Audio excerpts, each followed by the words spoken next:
இந்த கமருதீன் வந்து வீக்கெண்ட் எபிசோடுக்கு அப்புறம் பல்ட்டி அடிச்ச மாதிரி பார்வதி இன்னொரு பல்ட்டி அடிச்சிருச்சு. அதாவது வந்து இதுதான் கேமா, அவங்க வந்து அலையன்ஸ் மாறிட்டே இருக்குமா, அப்படிதான் வந்து கேம் ஆடுவாங்களாம் அப்படின்னு சொல்லிட்டு சமாளிக்கிறதா தான் நான் இதை பார்க்குறேன். திவாகர் கூட பேட்சப் ஆயிடுச்சு. திரும்ப திவாகர் கூட பேட்சப் ஆகிட்டு மன்னிச்சிருங்க, சாரினே நோரினே அப்படின்னு சொல்லிட்டு பேசிக்கிட்டு இருந்துச்சு.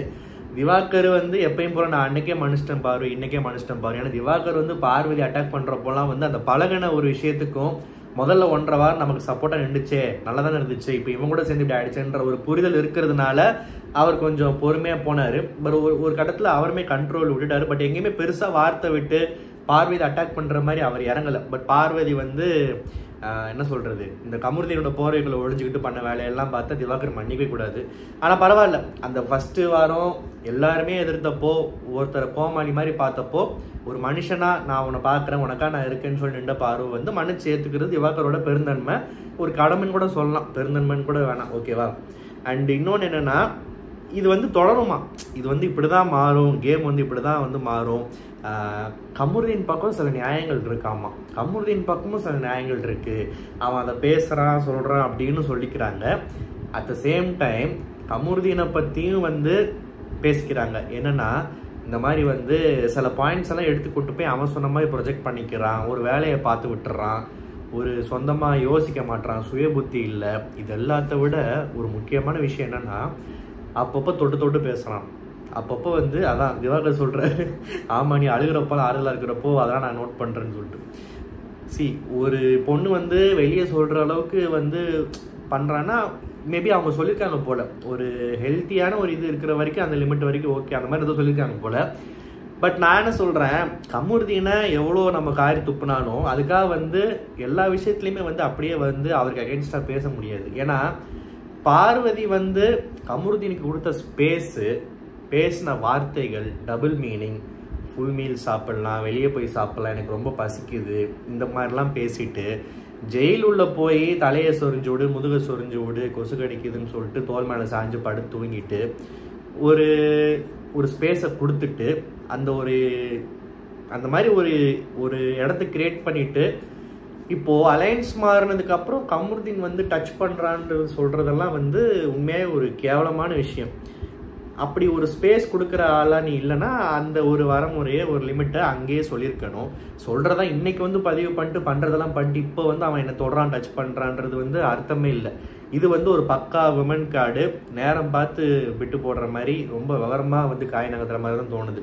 ஸோ அதுக்காக கமருதீனை பாவம்னு சொல்ல வரல, நீ கொடுத்த இடத்துல அவன் வந்து உட்காந்துட்டான், நான் இடமே கொடுக்கல, நீ பேசுறது தப்பு தானே, அந்த மாதிரி தான் இருக்கு. ஸோ இது வந்து ஒரு சென்சிட்டிவான விஷயமும் கூட. ஏன்னா அப்படி ஆம்பளை தொடரான்றத வந்து இவ்வளோ நாளாக அதை பற்றி கம்ப்ளைண்ட் பண்ணாமல் அதை அலோவ் பண்ணிட்டு கேட்டால் வந்து அவங்களுக்குள்ள நெருக்கமாக இருக்கிற மாதிரி ஒருத்தர் விட்டு கொடுக்காத மாதிரி பேசிட்டு பழகிட்டு இப்போ வந்து அந்த வீக்கெண்ட் எபிசோடில் செருப்படி வாங்கினதுக்கப்புறம் இதுதான் கேமுனே, நோமனே, அலைன்ஸ் பாயிண்டனே இப்படின்லாம் பேசிட்டு கமருதீன் டச் பண்ணுறன்ற வார்த்தையை சொல்கிறது வந்து ரொம்ப ஒரு தப்பான விஷயமா தான் நான் பார்க்குறேன்.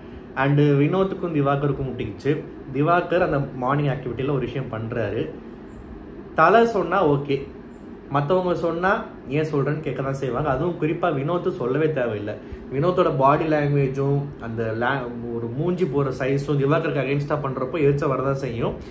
திவாகர் நீங்கள் சொல்லாதீங்கன்னு மரியாதை தான் சொன்னார். இவர் வந்து அதுக்கு அவர் சொன்னார், இவர் சொன்னார், நான் சொல்லன்னு சொல்லிட்டு சமாளித்து பைத்தியக்கார கூ அப்படின்ற வார்த்தையை பயன்படுத்திட்டாருன்னு நினைக்கிறேன். பைத்தியக்கார லாஸ்ட்டில் அதாக தான் இருக்கும் மோஸ்ட்டாக. ஸோ இப்படி சொல்லிட்டாரு. இதுக்கு வந்து இந்த பிரவீன் வந்து ரொம்ப ஒரு நடுநிலையாக ரொம்ப கட்டுக்கோப்பாக நடத்துகிறதா நினச்சிக்கிட்டு எந்த பக்கம் நியாயம் இருக்குது, யார் மேலே தப்புன்றதை கண்டிக்காமல் ஒரு கேப்டனா வீட்டுக்குள்ளே சண்டை வந்துச்சு, அதை நான் ஹேண்டில் பண்ணி 2 பேரையும் அந்த சந்திரமுகி சக்கரத்தில் நிற்க வச்சு கை குளிக்க அனுப்பிட்டேன் அப்படின்னு ஒரு நல்ல பேர் வாங்கிட்டா போதும். யார் வந்து தாக்கப்பட்டாங்களோ அவங்களுக்கு நியாயத்தை வாங்கி தரது தான் ஒரு தலைவனோட ஒரு கடமை. என்ன நடந்தாலும் பரவாயில்ல, உனக்கு 2 பாயிண்ட்டு, உனக்கு ஒரு 3 பாயிண்ட்டு, 2 பேர் ஈக்குவலாக கை கொடுத்துட்டு போங்கன்னு சொல்கிறது வந்து அது ஒரு திறமை கிடையாது. ஸோ பிரவீன் வந்து அந்த வேலையை ரொம்ப கஷ்டப்பட்டு ட்ரை பண்ணார், என்னவும் பண்ணி பார்த்தாரு. திவாகர் கை கொடுக்க இஷ்டம் இல்லைன்னு, வினோத்தும் கை கொடுக்க இஷ்டம் இல்லைன்ட்டாரு. சபை நல்லா நோட் பண்ணிட்டு நாக்க நிட்டுற சொல்கிறேன்னு சொல்லிட்டு போட்டு கொடுத்துட்டு போனதெல்லாம் வந்து நல்லா ஒரு ஹைலைட்டாக இருந்துச்சு. ஸோ இந்த மாதிரி திவாகர் வினோத் வேறு, வினோத்தோட துள்ளெல்லாம் ரொம்ப அதிகமாக இருக்குது. பார்வதிக்கும் வினோத்துக்கும் வேறு திடீர்னு ஆகாமல் போயிடுச்சு, அதான் அலையன்ஸ் மாறிடுச்சுல. ஸோ எதிரிக்கு எதிரி நண்பன்ற மாதிரி டக்குன்னு வினோத்துக்கும் பார்வதிக்கு செட் ஆகலை.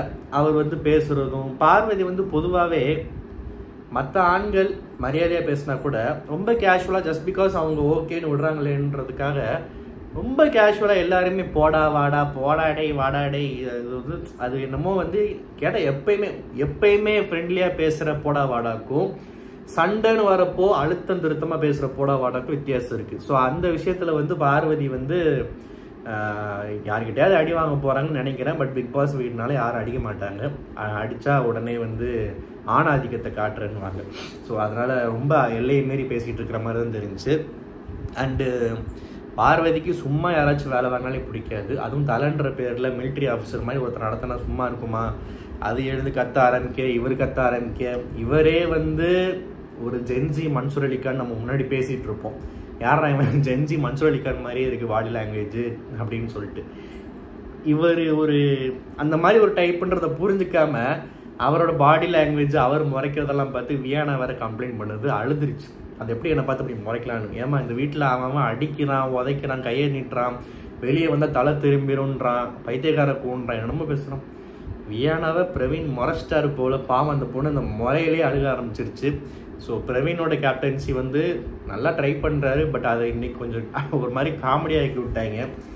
அண்டு இந்த மாதிரி வந்து பார்வதியோட குரலை நம்ம வீட்டில் டிவி ஃபோனு ஸ்பீக்கர்லேயே வந்து கேட்க முடியாத ஒரு நிலைமை இருக்கிறப்போ அந்த வீட்டுக்குள்ளே சபையில் உட்கார வச்சு அந்த சத்தம் அந்த கற்றுறப்போ வந்து யோசிச்சு பாருங்க எவ்வளோ டார்ச்சராக இருக்கும். கனிக்கு ஒரு பக்கம் முடியலை, எஃப்ஜே ஒரு பக்கம் கத்த ஆரம்பிச்சிட்டான், என்னென்னமோ ட்ரை பண்ணுறாங்க. பிரவீனை உண்மையாகவே வந்து இதை டீல் பண்ண விதம் காமெடியாக இருந்தாலுமே இதை அந்த அவுட் ஆஃப் கண்ட்ரோல் போகாமல் உண்மையாகவே பிரவீன் வந்து எனக்கு தெரிஞ்சு பயங்கரமாக கோவம் வர ஆள் தான். பட் ஆனால் ரொம்ப கண்ட்ரோல்டாக இருக்கிறது அதுக்கே ஒரு தனி பாராட்டு இருக்கணும். அண்ட் ஏதோ கேம்ஸ் எல்லாம் வச்சுட்டு இருந்தானுங்க. இந்த மாதிரி கேம்ஸ்லாம் நடத்திக்கிட்டு அதில் வந்து இந்த புடிங் கொடுத்ததெல்லாம் திரும்ப கொடுத்து எதுக்கு வாங்கினாங்க, இவங்களே எதுக்கு சில விஷயத்த கொடுத்தாங்க, டூத் ப்ரஷ் எல்லாம் கொடுத்தாங்கன்னு தெரில.